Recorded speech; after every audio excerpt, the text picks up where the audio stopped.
Hello, Aries, and welcome to Reckoning, your 2025 spring reading from Planet Waves. I'm Eric Francis Coppolino, your astrologer, here with a reading for you. Although I wish I could say that the astrology itself was producing a lot of specific information for you and suggestions of what would specifically be possible, what options to look for, and so on. As you know, as you've seen in many of the videos, and as I'm about to show you, we are in this outstanding and original and I think somewhat delicate and even dangerous moment astrologically. It is no joke that I have looked back to 1 BC for precedents about what this astrology is about, going back to before Jesus was born is a long time. I mean, that's a whole different world, and there's not a lot of guidance that we get from the past. But what we know is that when there is extraordinary activity in Aries, the world changes in very big ways, and pressure is put on individual people to rise to the occasion of those changes.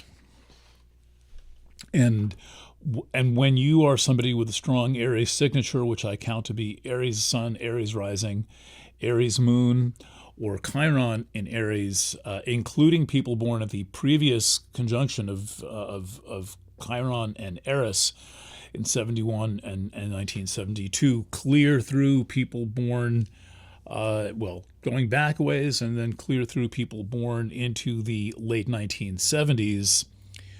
There is a lot of pressure on you to, in some way, transform yourself.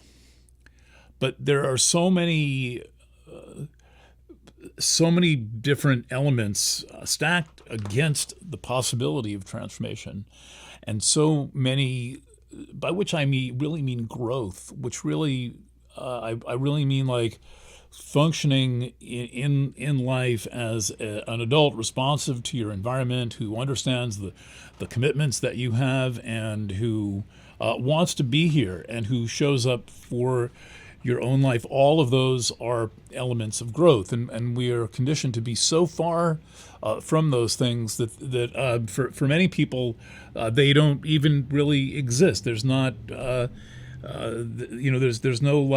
nothing like convenient to grab a hold of and say, that's what that is about. And then we tend to learn over and over again through various schools of hard knocks, and through making mistakes and making the same mistakes over and over again, and slowly and gradually, by and by, people grow and evolve.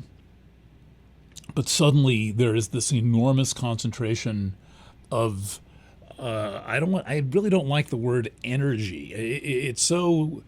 It is so vague. A concentration of experience, what I mean, and a speed of events and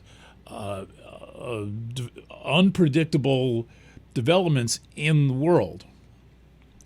And it's vital to remember that you are having your personal experience of your own life trajectory, your choices, your relationship to your original instructions, your dharma, the accumulated effects of what you've done in life.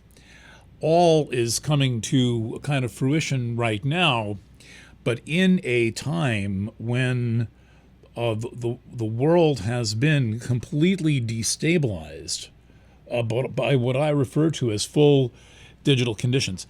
Completely destabilized. What we are seeing going on with the antics of these tech billionaires and the hackers who are running the Doge and all this stuff is really just a kind of a smear of frosting on the cake. The destabilization is happening from the bottom.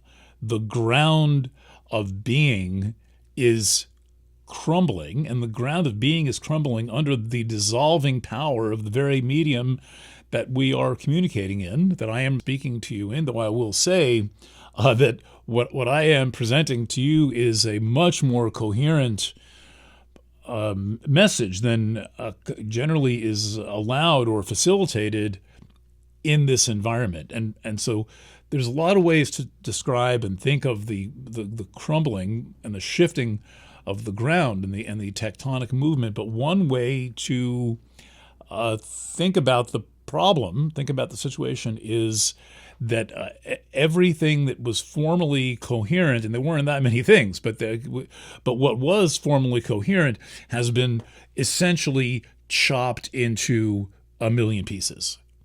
And now we have to use our awareness. We're either playing in these million pieces like that ball pit at McDonald's, where there's like, well, there's no real form. There's no, there's just a bunch of balls in a pit, and they're of different colors. Oh wow, who's even thinking about that? And yet we have to be putting all of that together, swimming around in this ball pit of fragments and of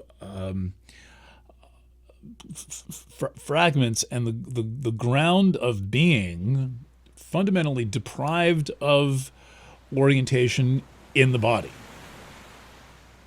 Now, there are some people who would say this is very spiritual. Oh, well, we get to, I'm not a body, I am free, as A Course in Miracles says.